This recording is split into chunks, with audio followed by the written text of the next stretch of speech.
वंदितु सव्वसिद्धे ध्रुवमचलमनोभमं गदिं पत्ते वोच्छामि समयपाहुड मिणमोऽसुधकेवली भणिदम् नमः समयसाराय स्वानुभूत्या चकासते चिस्वभावाय भावाय सर्वभावांतरच्छिदे। अंतिम शासन नायक 1008 भगवान महावीर स्वामी की जय। द्वादशांग श्रुतदेवी की जय। स्वाध्याय कक्ष संपेपर्यंत आपणा सर्वांना चतुर्विध आहाराचा त्याग असणार आहे। समयसार ग्रंथ आपण बघतो आहे आणि सर्व विशुद्ध ज्ञानाधिकार आमचा सुरू आहे। आणि काल आम्ही प्रकरण बघत होतो अमृतचंद्र आचार्यांचा कलश, आणि त्यामध्ये आचार्यांनी हे प्रतिपादन केलं की जो अज्ञानी प्राणी आहे हा प्रकृतीच्या स्वभावात स्थित होतो, अर्थात विकारांना स्वभाव मानतो आणि तो त्याचा सदैव भोगता होतो आणि प्रकृतीपासून म्हणजे कर्मफलापासून तो विरत होत नाही। परंतु जो ज्ञानी आहे हा ज्ञानी मात्र अशा प्रकारे कर्मफलामध्ये स्थित होत नाही आणि तो त्या कर्मफलाचा भोगता देखील बनत नाही आणि एक शुद्ध आत्मतत्वमय अशा निश्चल तेजामध्ये तो सदैव आरूढ होऊन आपल्या ज्ञान चेतनेचा किंवा ज्ञानीपणाचा अनुभव जीवनामध्ये करतो। आणि या दृष्टीने आम्ही देखील विचार करायचा आहे की आम्हाला ही कर्मफल चेतना किंवा कर्मचेतना यापासून जीवनामध्ये मुक्ती मिळू शकते का? आम्ही देखील कर्मफलाला केवळ जाणू शकतो का? हा प्रयोग आम्हाला जीवनात करायचा आहे। आता पुढे आचार्य सांगतात की अज्ञानी जो आहे हा नियमपूर्वक कर्माचा भोक्ता बनतो। 317 नंबरची गाथा। न मुयदि पयडिम भवो सुठ्ठुवि अज्झा इदून सत्थानी गुडदुद्धम पिपिबंता न पन्नगा निव्विसा होंती। या ठिकाणी सांगितलं की अभव्य याचा अर्थ ज्याच्या जीवनामध्ये सम्यक दर्शनादी स्वभाव प्राप्त करण्याची त्रिकालवर्ती योग्यताच नाही, जो कधीही मोहनीय कर्माचा अभाव जीवनात करू शकणार नाही, ज्याचे सम्यक्त्व सम्यक दर्शन ज्ञान चारित्र हे गुण कधीही जीवनात प्रगट होऊ शकणार नाही, अशा तऱ्हेचा जो जीव आहे तो अभव्य जीव म्हटला जातो। जसा एखादा पालथा घडा असेल आणि त्या पालथ्या घड्यावर कितीही पाणी टाकलं तरी देखील ज्याप्रमाणे त्यामध्ये प्रवेश करू शकत नाही, तो रिक्तच्या रिक्तच राहतो, त्याप्रमाणे हा अभव्य जीव कितीही शास्त्रांच्या माध्यमातून सिंचित झाला तरी देखील त्यांनी स्वतःचं अंतःकरण शास्त्राचा प्रवेश स्वतःमध्ये होऊच दिला नाही। शास्त्र ऐकलं, पण ऐकत असताना या कानाने ऐकलं त्या कानाने सोडून दिलं, हृदयस्थ त्याला करता आलं नाही आणि अशा रीतीने अंतरंगामध्ये त्याच्या श्रुतज्ञानाचा भाव श्रुतज्ञानाचा प्रवेशच ज्या ठिकाणी झालेला नाही असा जो जीव असणार आहे हा अभव्य जीव आहे। अभव्य जीवाचं नित्य गुणस्थान पहिलं मिथ्यात्वच राहणार आहे, कारण तो वरच्या गुणस्थानांना कधीही प्राप्त होऊ शकत नाही। सम्यक दर्शन प्राप्त करण्याची त्याची योग्यताच नाही। आणि उदाहरण आगमामध्ये आलेलं आहे की तुमचे मूग आहे आणि मुगामध्ये निसर्गतः काही मूग असे असतात की जे कितीही शिजवले तरीही शिजत नाही, ज्याला आम्ही घट्टू मूग असं म्हणतो। असे हे जे घट्टू आहेत ते कधीही शिजत नाही। त्याप्रमाणे या अभव्य जीवाला कितीही उपदेश दिला, कितीही त्याला निमित्त कारण उपस्थित झाली, कोणत्याही प्रकारची परिस्थिती अनुकूल परिस्थिती लाभली तरीही त्याच्यावर त्याचा परिणाम होत नाही, असा हा अभव्य जीव। म्हणून पहिल्यांदा उपदेश कुणासाठी आहे? अनेक ठिकाणी उपदेश कुणासाठी आहे? तर भव्य जीवांसाठी उपदेश आहे असं कथन आम्हाला मिळतं. कारण भव्य जीव त्याला ते शास्त्रामधले शब्द हृदयाला भिडतात आणि त्याला असं वाटतं की खरंच आहे, हे आचार्य जे सांगतात आहे हे तंतोतंत सत्य आहे आणि मला या मार्गाने जायलाच हवं आहे. असे ज्याच्या शब्द हृदयाला बोचतात, टोचतात, तोच खरा उत्थानाचा अधिकारी असू शकतो. हा अभव्य जीव. सत्थानी सुठ्ठुवी अज्जाई दोन. सत्थानी म्हणजे शास्त्र. शास्त्र चांगल्या प्रकारे सुष्ठू म्हणजे चांगल्या प्रकारे शिकून देखील अध्ययन करतो तो. पण अध्ययन करत असताना या शास्त्राच्या माध्यमातून माझं कल्याण व्हावं ही त्याची भावना नाही. स्वपर भेद विज्ञान व्हावं असं त्याला वाटत नाही. आणि शास्त्र वाचतो, ऐकतो, चार चौघांनी माझी स्तुती केली पाहिजे, ख्याती, लाभ, पूजा, प्रशंसा या सर्व लौकिक हेतूंसाठी तो शास्त्र अध्ययन करतो. वादविवादामध्ये प्रवीण असेल परंतु त्याचा उपयोग तो आत्मज्ञानाकडे करत नाही. असा जो कोणी असेल हा आहे शास्त्र त्याला अवगत आहे. आणि आमच्या ग्रंथांमध्ये वर्णन आलेलं आहे की 11 अंग आणि 9 पूर्वाचा तो ज्ञाता बनतो. एवढं विस्तृत विपुल ज्ञान त्याच्या जीवनात असतं. आमचं श्रुतज्ञान, संपूर्ण श्रुतज्ञान जे आहे हे 12 अंगांमध्ये निबद्ध आहे. 12व्या अंगाचे भेद केलेले आहे. या भेदामध्ये एक भेद पूर्व आहे आणि या पूर्वाचे 14 भेद आहे. मग एक प्रथमानुयोग आहे, एक पण्णप्ती आहे, असे वेगवेगळे भेद आहे. पण यामध्ये एक पूर्व भेद आहे आणि या पूर्वाचे 14 भेद आहे.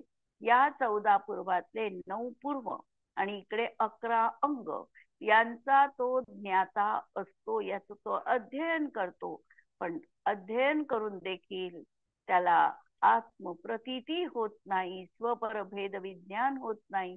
आत्मा चैतन्य स्वरूपी आहे अशी त्याची अकाट्य श्रद्धा त्याच्या अंतरंगामध्ये जागृत होत नाही. असा म्हणून या ठिकाणी म्हटलं की शास्त्र चांगल्या प्रकारे शिकून देखील पयडी न मुनदी, प्रकृतीच्या स्वभावाला तो सोडत नाही. दुसऱ्या गाथेमध्ये आम्ही बघितलं होतं की जीव कसा आहे. पोग्गल कम्म पदेस ठिदम च तम जाण परसमयम, दंसन नान ठिदो तम ही ससमयम जाण. समयाचे आचार्यांनी त्या ठिकाणी 2 भेद केलेले होते. जो स्वतःच्या दर्शन ज्ञान स्वभावामध्ये स्थित आहे त्याला स्वसमयी म्हटलेलं होतं आणि जो कर्म प्रदेशामध्ये स्थित आहे त्याला आचार्यांनी परसमयी म्हटलं होतं. समयाचे हे 2 भेद आहे, लक्षात घ्या. पण समयसाराचे भेद नाही. कारण समयसार त्यामध्ये भेदच नाही. समयसार म्हणजे शुद्धात्मा. शुद्धात्मा हा अभेद, अखंड असा असल्यामुळे इथे भेद नाही. तर समय जे आहे, जो समय म्हणजे आत्मा आणि याचे 2 भेद केलेले आहे. एक स्वसमय आणि दुसरा परसमय.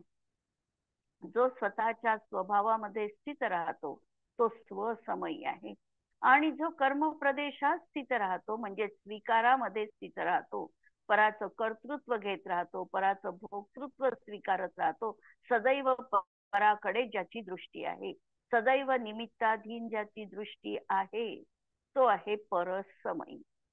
आणि जेवढा आमचा समय हा आत्मसमयात लीन होईल तेवढा आमच्यासाठी उपयुक्त आहे. जेवढं आम्ही स्वसमयी बनू तेवढा आमचा पुरुषार्थ उत्कट रीतीने आमच्या जीवनात असणार आहे.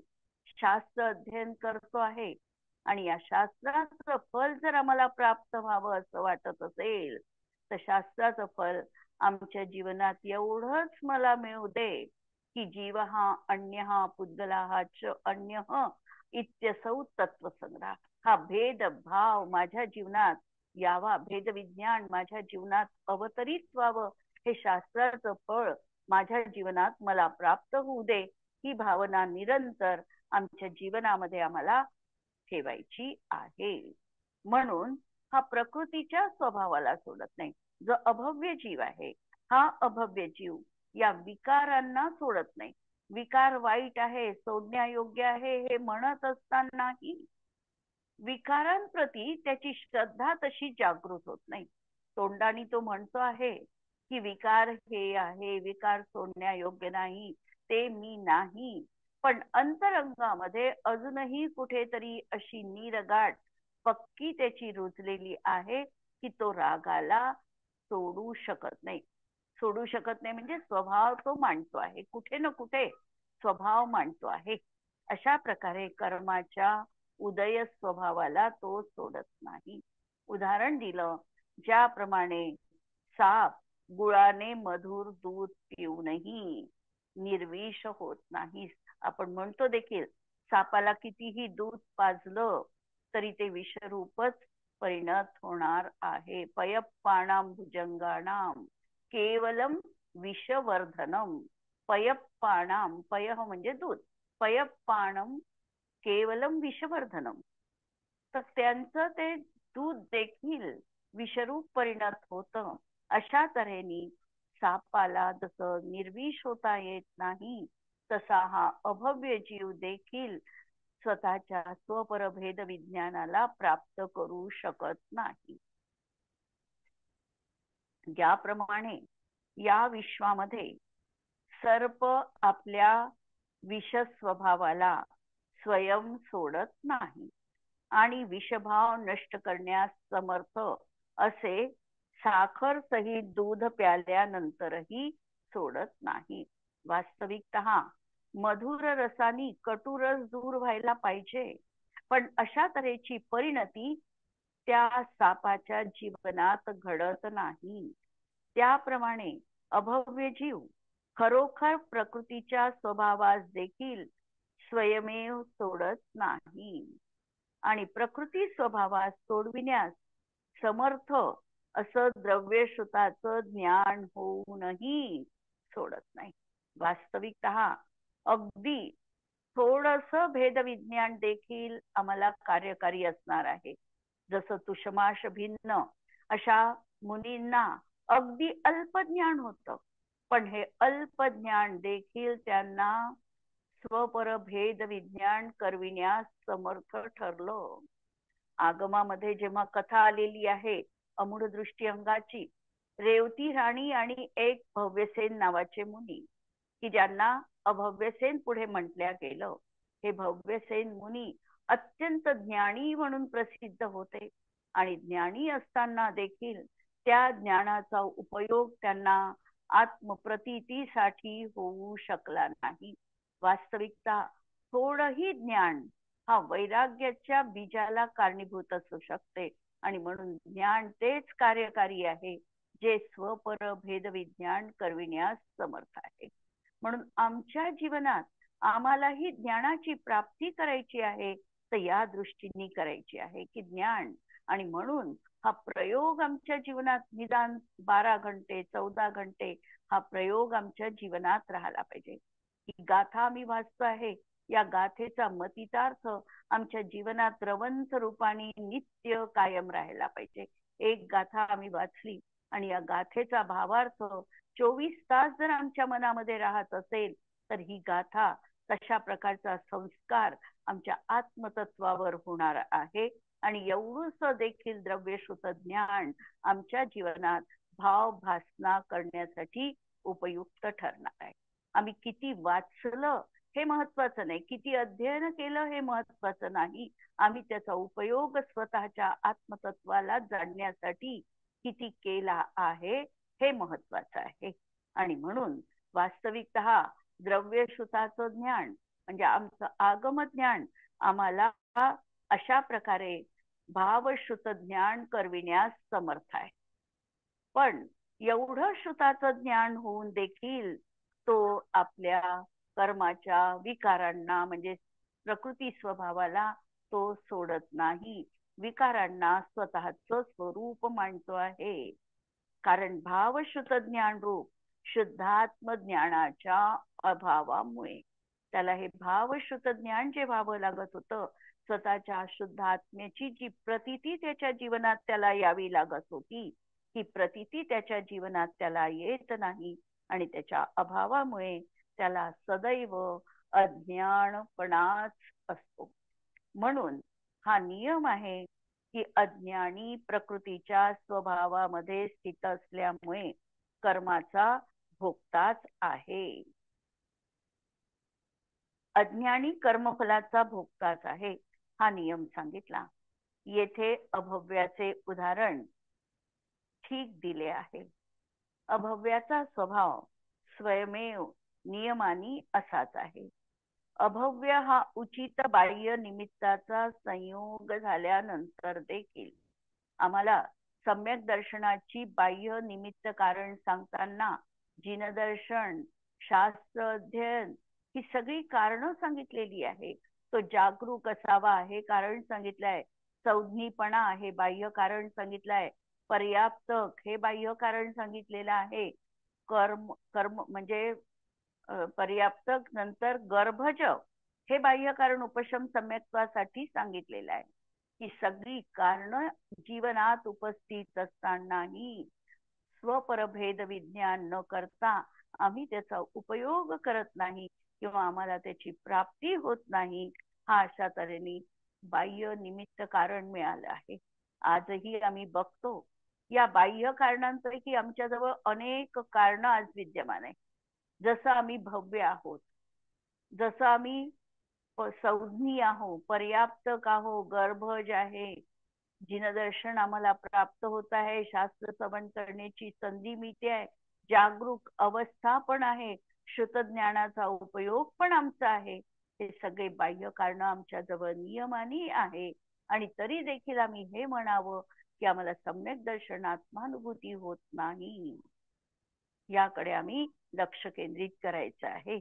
म्हणून या बाह्य निमित्त कारणांचा संयोग झाल्यानंतर सम्यक दर्शनासाठी अंतरंग निमित्त कारण एक आणि एकच असणार आहे. ते म्हणजे दर्शन मोहनीयाच्या मिथ्यात्व आणि अनंतानुबंधी चारचा अनुदय. तो उपशम असेल, क्षयोक्षम असेल किंवा क्षय असेल, कोणतंही हे त्या ठिकाणी कर्मामध्ये प्रक्रिया असेल. पण दर्शन मोहनीयाच्या मिथ्यात्व, सम्यक मिथ्यात्व आणि सम्यक प्रकृती यांचा अनुदय. कदाचित क्षयोक्षम सम्यक्त्व असेल तर सम्यक प्रकृतीचा उदय पण संभवनीय आहे. आणि चारित्र मोहनीयापैकी अनंतानुबंधीचा मात्र आम्हाला उदय नको. अशा प्रकारची अवस्था हे अंतरंग निमित्त कारण आहे. आणि बाह्य निमित्त कारण अनेक तऱ्हेची असणार आहे. समजा आम्ही नरकाचा विचार केला तर नरकामध्ये बाह्य निमित्त कारण कोणतं असू शकेल? तिथे तर काही देवदर्शन, शास्त्रश्रवण हे बाह्य निमित्त कारण असू शकत नाही, कारण त्यांना त्यांचा सद्भावच नाही आहे. त्यांच्यासाठी तिसऱ्या नरकापर्यंत असुर कुमार जातीचे देव उपदेश देऊ शकतात, तर उपदेशाचं निमित्त मिळू शकते. किंवा स्वर्गामधले देव पण उपदेश देण्यासाठी तिथे येऊ शकतात. हे निमित्त कारण तिथे बनू शकतं. किंवा तिसऱ्या नरकाच्या पुढे अतिवेदनानुभव हे देखील त्यांच्या सम्यक दर्शनाचं निमित्त कारण, बाह्य निमित्त कारण बनतं. बाकी बाह्य निमित्त कारणांमध्ये ते सगळे बाकी निमित्त कारण आहेच त्यांच्या जीवनामध्ये. ते संज्ञी आहे, पंचेंद्रिय आहे, हे तर निमित्त कारण उपस्थित आहेत. म्हणून बाह्य निमित्त कारणाचा संयोग झाल्यानंतरही कर्माच्या उदयाला भोगण्याचा स्वभाव सोडत नाही. म्हणून अज्ञानी हा नियमाने कर्मफलाचा भोगताच असतो. 2 गाथांवरचा प्रयोग एकदम बघू. पुढची गाथा आहे ज्ञानी कर्मफलाचा अभोक्ताच आहे. इकडे सांगितलं अज्ञानी कर्मफलाचा भोक्ताच आहे. त्याला शास्त्रज्ञान असूनही तो त्याचा उपयोग स्व आत्म्याला जाणण्यासाठी करत नाही. आणि जो ज्ञानी आहे हा मात्र कर्मफलाला भोगत नाही. कर्मफलाचा तो अभोक्ता आहे. गाथा 318 नंबरची. निवेय समावण्णो नानीकम फलम वियाणादी महुरम कडुयम बहुविह मवेग्द गोतेण सो होदी निव्यय समावण्णो नाणी. निर्वेग स्वभावाला प्राप्त असा ज्ञानी. निर्वेग म्हणजे वैराग्य ज्याच्या अंतरंगामध्ये स्फुरायमान झालेलं आहे. कारण ज्ञानाचं फल हे विरागतेत आहे. ज्ञानी जो आहे हा विराग संपन्न असतो आणि म्हणून असा हा जो ज्ञानी आहे हा बहुविहम कर्मफलम वियाणाती. बहुविध अशा कर्मफलाला जाणतो. कर्माचं फल 4 तऱ्हेचं किंवा मुख्यांशाने 2 तऱ्हेचं आहे, कटू आणि मधुर. आणि कटू आणि मधुर मध्ये आम्ही परत 4 तऱ्हेच्या कॅटेगरी करू शकतो. मधुर म्हटलं तर गुळाप्रमाणे, साखरीप्रमाणे, खडी साखरेप्रमाणे आणि अमृताप्रमाणे. आणि कटू म्हटलं तर विष, निंब, कांजी, विष आणि हलाहल रूपाणी. अशा तऱ्हेने हे नानाविध कर्माचं फळ जे आहे यालाच म्हणायचं चतुर्स्थानीय कर्मफल. असं हे कर्मफलाला ज्ञानी जाणतो. परंतु तो त्याचा अभोक्ता आहे. अभोक्ता का म्हणतो? कारण कर्माचा उदय तर सुरू आहे. कर्माच्या उदयात सुखदुःख रूप परिणाम पण जीवाचे होतात आहे. पण त्या परिणामांशी हा तन्मय बनत नाही. केवळ उदासीन रूपाने तो भाव करतो आणि भोगतो आणि म्हणून तो कर्मफलाचा अभोक्ता म्हटल्या जातो. जसं एखादा पदार्थ खात असताना एखादी व्यक्ती जर तिने मौन धारण केलं असेल तर कुठल्याही तऱ्हेची प्रतिक्रिया न देता त्या वस्तूचं सेवन करतो.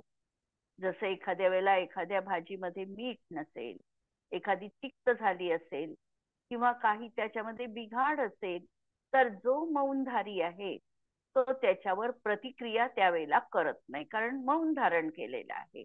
आणि तो त्या जे वेदन करत आहे त्या वेदनेला केवळ साम्य भावाने अनुभवतो आहे. अनुभवतो आहे याचाच अर्थ की तो त्याला उदासीन रूपाने भोगत आहे. आणि उदासीन रूपाने भोगत आहे म्हणून जरी तो त्याचा भोग घेत असला तरीही तो त्याचा अभोक्ता म्हटला जातो. आगमामध्ये प्रत्येक याची उदाहरणं आलेले आहे. उदाहरणार्थ एखादा तुरुंगामध्ये असणारा कैदी आहे. या कैद्याकडून तो जेलर काम करवून घेतो. कैदी ते काम आनंदाने करत नाही, त्याला ते काम करायचं नाही, परंतु जबरदस्तीने त्याला ते काम करणं भाग पडतं. अशा परिस्थितीमध्ये तो काम करत असला तरी त्याचं मन त्या ठिकाणी नसल्यामुळे काम करत असतानाही ते तो कार्य करत नाही असं म्हटल्या जाऊ शकतं. घरामध्ये आम्ही बघतो अनेक वेळेला आम्हाला काम करायची इच्छा नाहीये, पण आम्हाला जबरदस्तीने जर ते करावं लागत असेल तर ते करत असतानाही आम्ही त्याच्याशी तन्मय न होता केवळ त्या कार्याला आम्ही करतो, पण त्याचा कर्ता मात्र बनत नाही आणि भोगता देखील बनत नाही. एखादी नावडती वस्तू जर आम्हाला जबरदस्तीने कुणी खायला दिली की ती तुला संपावीच लागणार आहे, औषध दिलं आणि हे तुला संपवावंच लागणार आहे अशा तऱ्हेने सांगितलं, ते औषध किंवा ती वस्तू आम्ही खाऊ पण खात असताना त्याच्याशी आम्ही तन्मय होऊन त्याचा अनुभव न घेता केवळ याचा स्वाद मला आवडत नाही अशाच विचारामध्ये राहून ती वस्तू आम्ही भोगतो. माता लक्षात घ्या, आम्ही त्याचा खऱ्या अर्थाने भोगता म्हटल्या जाऊ शकतो का? कारण मी तन्मयता अनुभवलीच नाहीये. आम्ही फक्त त्याचा कटुपणा जाणलेला आहे किंवा मधुरपणा जाणलेला आहे. त्यावेळेला त्या वस्तूचा आम्ही भोगता नाही असं म्हणता येतं. ज्ञानी सदैव या प्रति जागरूक आहे आणि म्हणून तो कर्मफलाला भोगत असताना सुद्धा कर्मफलाचा अभोक्ता आहे असं म्हटल्या जातं. पूर्वबद्ध कर्माचा उदय सतत राहणार आहे. त्या अनुषंगाने त्याला तो भाव सुखदुःख पर्यायी मध्ये असणार आहे.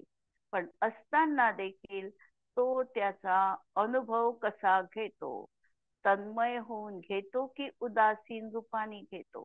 आणि हे करणं शक्य आहे का? परत की आम्हाला असं वाटते की आगमामध्ये सगळ्या इम्पॉसिबल गोष्टी सांगितल्या आहे, अशक्यप्राय गोष्ट सांगितली आहे, असे होऊ शकत नाही असं आहे का? असंही नाही. कारण ह्या गोष्टी शक्य आहे, करू शकतो. आणि करू शकतो, फक्त आम्हाला त्या ठिकाणी आमचं लक्ष केंद्रित करायचं असणार आहे. म्हणून हा वैराग्य भावाला प्राप्त झालेला ज्ञानी मधुर कटू बहुविध अशा कर्माच्या फलाला केवळ जाणतो आणि म्हणून तो अभोक्ता आहे. ज्ञानी अभेदरूप भावश्रुत ज्ञानमय शुद्धात्म ज्ञानाच्या सद्भावाने, वाक्य आणि शब्द, एक एक शब्द महत्वाचा आहे की ज्ञानी आहे. ज्ञानी आहे याचा अर्थ तो स्वपरभेद विज्ञानी आहे. नंतर तो अभेद रूप असं भावश्रुत ज्ञान, अभेद रूप भावश्रुत ज्ञान, आत्म्याला जाणणारं निर्विकार ज्ञान, ते आहे अभेद रूप भावश्रुत ज्ञान. याच्या माध्यमातून शुद्धात्म ज्ञानाचा सद्भावामुळे आता त्याला शुद्धात्म्याची ओळख पटलेली आहे, परिचय झालेला आहे, त्याच्याशी तो रममाण झालेला आहे. आणि असा हा शुद्धात्म भाव त्याच्या ज्ञानामध्ये विद्यमान आहे. त्याच्या सद्भावाने परापासून अत्यंत विरक्त होतो. पराचा विचार, परामध्ये एकत्व, पराशी तद्रूपता त्याच्या जीवनातून त्यांनी वजा केलेली आहे. परासंबंधी बोलेल पण तन्मयता नाही, पर करेल पण त्याच्याशी कर्तृत्व नाही, अशी त्याची परिणती आहे. म्हणून परापासून अत्यंत विरक्त होतो. म्हणून तो कर्माच्या उदयाच्या स्वभावाला स्वतःहूनच सोडतो. आणि म्हणून हा कर्माचा उदय आहे, म्हणजेच विकार भाव आहे. या विकार भावांचा स्वतः तो त्याग करतो. म्हणजे स्वतः त्याग करणं, विकारांचा त्याग करणं, याचा अर्थ त्या परिणतीशी तो तन्मय होत नाही. विकार चांगला आहे अशी श्रद्धा त्याची करत नाही. विकाराला तो आपला स्वभाव मानत नाही. विकार हा कर्मोदय जनित पर आहे, ही सदैव त्याची दृष्टी अंतरंगामध्ये स्थिर आहे. अनेक शब्द पहा, आम्हाला आगमातले शब्द समजले नाही तर चालतील, पण आमच्या अंतरंगामध्ये भावभासनाजनी होईल असे शब्द आम्हाला आमच्या हृदयात धारण करायचे आहे. म्हणून स्वतःहूनच सोडतो. स्वतःहून सोडतो याचा अर्थ आम्ही त्याला काढून टाकू शकतो असं नाही. होणार आहे, पण होत असतानाही तो त्या परिणामाशी तन्मय होत नाही. त्याची ज्ञान चेतना निरंतर जागरूक आहे आणि तो हे समजतो आहे की हा मी नाही. अज्ञानी हा मी आहे, राग मी आहे हे समजतो, आणि ज्ञानी ज्ञान म्हणजेच मी आहे हे समजतो. दोनच्या मान्यतेत विपरीतता आहे. म्हणून मधुर कटू सुखदुःख रूप उदयागत नानाविध कर्मफलास केवळ जाणतोच. कारण ज्ञानीचा जाणणपणा हा स्वभाव आहे. जर त्यांनी म्हटलं जाणणार नाही तर असं नाही आहे. जाणणं हा तर त्याचा स्वभाव आहे. आणि कितीही जाणलं तरी विकार करणं हा मात्र त्याचा स्वभाव नाही. जाणण्याच्या कक्षेपर्यंत तो थांबू शकत असेल तर काहीही जाणलं तरी बिघडलं नाही. पण आम्ही जाणण्याच्या कक्षेपर्यंत थांबत नाही. आम्ही लगेच अतिक्रमण करतो. ही वस्तू चांगली आहे, वाईट आहे, ही मला हवी आहे, नको आहे, ही सोडण्यायोग्य आहे, ही ग्रहण करण्यायोग्य आहे, ही माझी आहे, ही त्याची आहे, ही अशा तऱ्हेने विचार त्याच्या अंतरंगात जो राहतो हा त्याला रागद्वेष रूप होऊन कर्मबंधक करतो. म्हणून कर्मफलाला केवळ जाणतो. कारण ज्ञानीचा जाणणपणा हा स्वभाव आहे. आत्म्याचा स्वभाव कुणी हिरावून घेऊ शकत नाही. आत्म्याने म्हटलं मला पराला जाणायचंच नाही आहे तर असं होऊ शकत नाही. तो स्वला जसा जाणणार आहे तसा तो परालाही जाणणार आहे, कारण तो त्याचा स्वभाव आहे. सबब तो करता आणि भोगता बनत नाही. ज्ञान झाले असताना परद्रव्याचा आत्मबुद्धीने अनुभव करणे अशक्य असल्यामुळे भोगता होत नाही. आता एकदा त्याला ज्ञान झालं की मी हे नाही, तर तो परत त्याला आत्मरूपाने अनुभवू शकत नाही. जसं एखाद्या विषयी अंतरंगामध्ये उदासीन भाव जर आमचा प्राप्त झाला, तर आम्ही त्या वस्तूला कदापिही तन्मयतेने भोगू शकत नाही. ज्ञानाचं सामर्थ्यच हे आहे की अशा तऱ्हेने परवस्तूला तो तन्मयतेने उपभोग घेत नाही. जसं समजा एखादी व्यक्ती एखाद्या खोलीमध्ये गेली आणि अंधार आहे आणि तिला दुरून त्या ठिकाणी एखादी दोरी किंवा काहीतरी हलताना दिसतं आणि तिच्या बुद्धीमध्ये हा भ्रम झाला की तो साप आहे आणि ती अत्यंत भयभीत झाली. लगेच मागच्या पावली मागे आली आणि म्हटलं खोलीमध्ये साप आहे. अत्यंत भयभीत झाली आहे. त्या भयाशी ती तद्रूप झालेली आहे. 5 मिनिटांनी लाईट लावल्या गेला आणि पाहिलं की अरे साप वगैरे काही नाही, दोरी आहे. आणि दोरी आहे हे माहिती झाल्यावर त्या व्यक्तीला म्हटलं की तू आता पहिले जशी भिली होती तशी भिवून दाखव. ती भिण्याचं नाटक करेल, पण ती त्यावेळेला खरी जशी तिथे भीती वाटली होती तशी भीती परत तिला वाटू शकणार नाही. त्याप्रमाणे ज्ञानीला हे सगळं क्रिया ज्ञात झाल्या. आता त्याला संसारामध्ये राहायचं आहे, तो संसारातील क्रिया करतो आहे, पण संसारातील क्रिया करतो आहे त्याच्याशी तन्मय न होता त्याची प्रवृत्ती सुरू आहे. आणि अशा तऱ्हेने हा विरक्त असल्यामुळे तो त्या कर्माचा अवेदकच आहे. जो ज्याच्यापासून विरक्त आहे तो त्याला स्ववश होऊन स्वेच्छेने भोगत नाही. जर तो परवश होऊन भोगेल तर त्याला वास्तविक भोगता म्हणता येत नाही. या न्यायाने ज्ञानी देखील कर्माच्या उदयाला आपला स्वभाव समजत नाही, त्यापासून विरक्त आहे. तो स्वयमेव भोगतच नाही, परंतु कर्मोदयाच्या सामर्थ्यामुळे दुर्बलतेने परवश होऊन भोगेल, तरीही वास्तविक तो भोगता नाही, तो व्यवहाराने भोगता आहे. परंतु शुद्ध नयाच्या कथनामध्ये तर व्यवहाराचा अधिकारच नाही, म्हणून अभोक्ताच आहे. आणि तो भोक्ता असद्भूत व्यवहाराने म्हटल्या जाईल. तो कर्माचा भोक्ता आहे, तो परद्रव्याचा भोक्ता आहे, पण हा असद्भूत व्यवहार न आहे, म्हणजे तो वास्तविकतः निश्चयाच्या अधिकारामध्ये बघितला तर तो त्याचा भोगता नाही, हेच आम्हाला निर्णय त्या ठिकाणी द्यावा लागतो.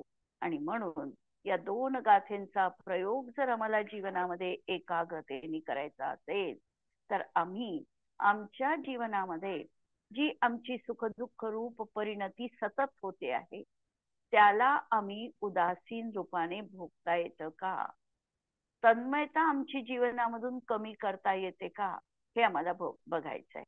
आणि तन्मयता हळूहळू आम्हाला नक्की कमी होऊ शकते आमच्या ज्ञानाच्या आणि वैराग्याच्या सामर्थ्यावर.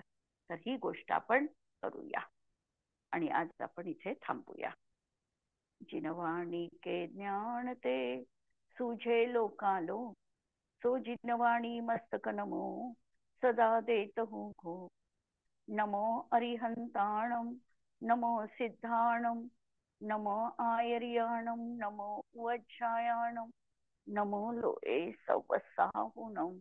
सर्वांना जय जिनेंद्र.